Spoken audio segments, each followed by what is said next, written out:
হাসনাত আব্দুল্লাহ কি জিনিস বিএনপি অক্ষরে অক্ষরে টের পেল।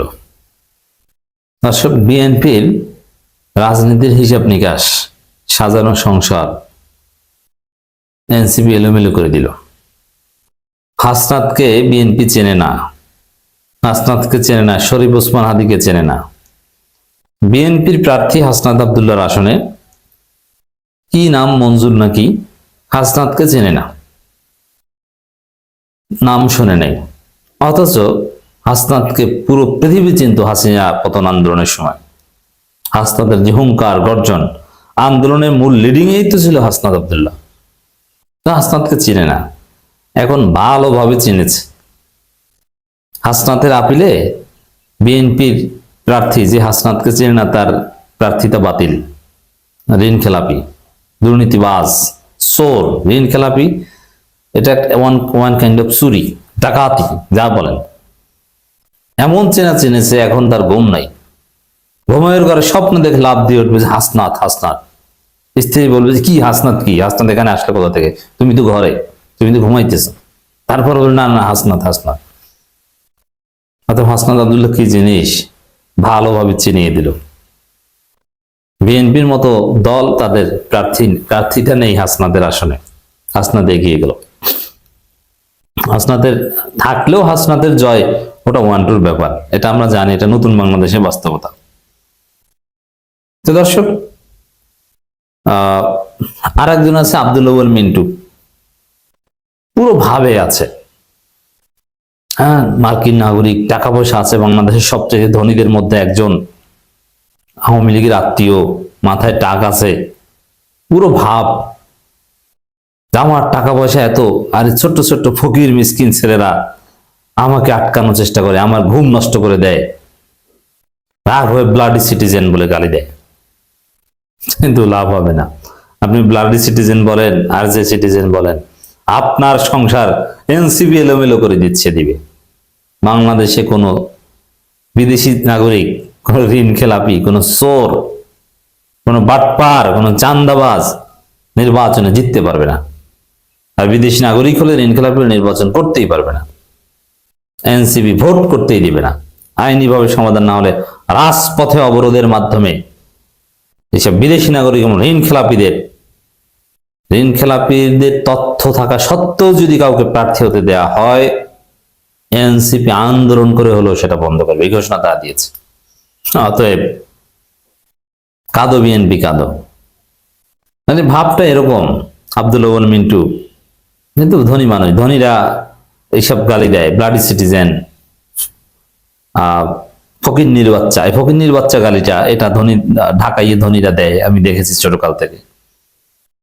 এখন বিএনপি যে এলিট, বিএনপির যে টাকা পয়সা, তার তুলনায় তাদের দৃষ্টিভঙ্গিতে এনসিপি ফকিন্নির পুত। এই ফকিন্নির পুত এনসিপি, আর এটা তো রুমিন ফারহানা বলেছিলেই, ফকিন্নির পুত এনসিপি বিএনপিকে এলোমেলো করে দিচ্ছে। দেখবেন যে 300 আসনে বিএনপির প্রার্থী নেই, কয়েক জায়গায় বিনা প্রতিদ্বন্দ্বিতায় জামাত সমর্থিত প্রার্থী, যে তার একটা অবস্থা। এনসিপি নতুন দল, কিন্তু তারা যে কতটা স্মার্ট, কতটা চালাক, কতটা গভীর জলের মাছ দেখছেন তো। ইঞ্জিনিয়ার মঞ্জুরের প্রার্থিতা বাতিল করে দিয়েছে বিএনপি। এবার আব্দুল আউয়াল মিন্টু সম্ভবত ধরা খেয়েছেন, কোনো উপায় নেই বাঁচার, তারা খাবেন, কারণ তার কাগজপত্রে ভেজাল আছে, এটা পিনাকি ভট্টাচার্য স্পষ্ট করে দিয়েছে। দর্শক, ইসিতে হাসনাত ও আব্দুল আউয়াল মিন্টুর বাগবিতণ্ডা। এর মানে সেই ইংলিশ বড়লোক বুঝেন। মানে একটা সময় দেখবেন যে বড়লোকদের মধ্যে বিভিন্ন ধরন আছে, ভদ্র বড়লোকও তো আছে, কিন্তু হাফ প্যান্ট পরা, মানে একটু ওয়েস্টার্ন, হাফ প্যান্ট পরে চলে, তারপর একটু দুই একটা ইংলিশ বলে, মাথায় আবার চুল থাকে না, উত্তপালে, মানে এই টাইপের ইংলিশ বড়লোক হচ্ছে আব্দুল আউয়াল মিন্টু। আর হাসনাতরা হচ্ছে তাদের কাছে ফকিন্নির পুত। এই দুই গ্রুপে ঝগড়া বেঁধেছে।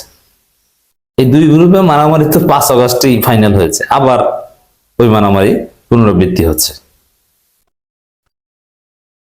নির্বাচন কমিশন কুমিল্লা 4 আসনে বিএনপির প্রার্থী মঞ্জুরুল হাসান মুন্সির মনোনয়নপত্র বাতিল ঘোষণা করেছে।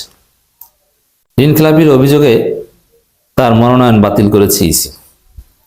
কেমন লাগে? হাসনাতের আসলে মঞ্জুরের প্রার্থীতে চূড়ান্তভাবে বাতিল। হাসনাতকে চেনে না, এবার হাসনাতকে চিনেছে ভালোভাবে। 17 জানুয়ারি বিকাল 4টায় রাজধানীর আগারগাঁওয়ে অবস্থিত নির্বাচন কমিশন ভবনে বেসমেন্ট 2 এর অডিটোরিয়ামে শুনানি শেষে এই ঘোষণা দেন। অনেক চেষ্টা করেছিল। আবার হাসনাতকেও বিনা কারণে জামাতের স্কুল মাস্টার, যার নিজের কোনো পয়সাপাতি নেই, কার্যত কোন রকম সন্তানদের ইনকামে একটু সম্মানজনক যে লাইফ লিড করে, মানে ঋণ খেলাপি, ট্যাক্স দেয় না, এইরকম ঝামেলা নাই। স্কুল টিচার ছিল, রিটায়ারমেন্টে গেছে, তাও প্রায় 4-5 বছর হয়ে গেছে। তার বিরুদ্ধে ট্যাক্স ফাঁকি বা এগুলোর অভিযোগ এনে প্রার্থিতা বাতিলের আবেদন করে বিএনপির বাটপার প্রার্থী, বিএনপির অবৈধ সম্পদের মালিক প্রার্থী। আপনি চিন্তা করেছেন? এখন হাসনাত খেলে দিয়েছে। তো এই জায়গায় জামাত পিছিয়ে, আমি জানি, আমি জেনে বলছি। বিএনপির যদি জামাতের লোকজন বিএনপির সম্ভাব্য প্রার্থীদের দুর্বল বিষয়ের প্রতি আগে থেকে সিরিয়াস হতো, কোন কোন জায়গায় আকাম করেছে, কোন কোন জায়গায় ঋণ খেলাপি, কোন কোন জায়গায় ট্যাক্স দিয়েছে বা বিদেশে কত সম্পদের তথ্য গোপন করেছে, এগুলোর প্রতি যদি জামাত কমপক্ষে মিনিমাম 3 মাস আগে হলো সতর্ক থাকতো, খোঁজ খবর নিত, তাহলে বিএনপির কমপক্ষে 20 জন প্রার্থীর মনোনয়ন বাতিল করানো যেত। বিএনপির অনেক প্রার্থী শেষ পর্যন্ত তাদের তথ্য গোপনের প্রয়োজনীয় প্রমাণের অভাবে, তাদের ট্যাক্স ফাঁকি থেকে শুরু করে আরো নানান অবৈধ কাজের প্রমাণের অভাবে তাদের প্রার্থীতে টিকে যাবে। কিন্তু এনসিপি যাদের পিছনে লেগেছে তাদের 12টা বাজিয়ে দিচ্ছে। অবশ্য আব্দুল্লাহ আল মিন্টুর পিছনে জামাতও লেগেছে, ফখরুদ্দিন মানিকও লেগেছে। তার আব্দুল্লাহ আল মিন্টুকে তো মূলত ওই পিনাকি ভট্টাচার্যের একটা ফেসবুক পোস্টেও শেষ। এই মানে ওয়েস্টার্ন পশ্চিমা হাফপ্যান পরা বড় লোক, কারণ এরাই কিন্তু bloody citizen, bloody fucking life, এই টাইপের গালি টালি কিন্তু এরাই দেয়, আমরা বুঝি না। এর আগে ইনকলাবের অভিযোগ মঞ্জুরুল হাসান মুন্সির মনোনয়নপত্র কেন বাতিল করা হবে না, এই জন্য ইসিতে আপিল করেছেন হাসনাত আব্দুল্লাহ। পাশাপাশি বিএনপির প্রার্থী হাসনাত আব্দুল্লাহ মনোনয়ন বৈধতার বিরুদ্ধে পাল্টা আপিল করেন। কিন্তু দেখা গেল যে হাসনাতের প্রার্থীতা বহাল, মঞ্জুরুলেরটা বাতিল। মজা না? কাউকে আব্দুল্লাহ মিন্টুর উদ্দেশ্যে হাসনাত বলেছেন, কাউকে ব্লাডি সিটিজেন বলে আবার তাদের কাছে ভোট চাইবেন, তা হবে না। মানে আপনাকে ভোট করতে দেওয়া হবে না। নাগরিকদের বলবেন ব্লাডি সিটিজেন। ঝগড়ার এক পর্যায়ে আব্দুল্লাহ মিন্টু এখানে তাবিতা ওয়াল তিনি হচ্ছেন ব্লাডি সিটিজেন বলে গালি দিয়েছেন। এখন বাপ মুরব্বী হয়েছে, বুড়া হয়েছে, এখন গালি দেয়। গ্রামে এরকম কিন্তু আছে যে বাপ গালি দেয় গাইলে, আর ছেলে বুঝা যায় না, আব্বা গালি দিয়েন না, আপনি একটা ভালো ফ্যামিলির ছেলে, আপনি অনেক টাকা পয়সা আছে, আপনার গালি দেওয়া যায়, রাগ হয়ে যায়, মাথা খারাপ, কারণ প্রার্থীতে বাতিল হবে। এত স্বপ্ন, এত দালালি করে টিকেছে আওয়ামী লীগের আমলে, এখন এমপি হতে পারবে না, এত টাকা কি হবে, স্বর্ণের চাল দিয়ে ভাত খাইতে পারে, কিন্তু ডাক্তার বলছে তুমি খাবা ভাতের ফ্যান মার, কিন্তু ভাত খেতে পারে স্বর্ণের চাল দিয়ে। তার ছেলে তাবিতা ওয়াল বাইরে নিয়ে যান, আসেন আসেন, মান সম্মান কিছু থাকবে না। কিন্তু মান সম্মান হাসনাত আব্দুল্লাহরা রাখেন নাই, ব্লাডি সিটিজেন ফাঁস করে দিয়েছেন। দর্শক, হাসনাত কি জিনিস বিএনপি টের পাচ্ছে, এনসিপি কি জিনিস টের পাচ্ছে।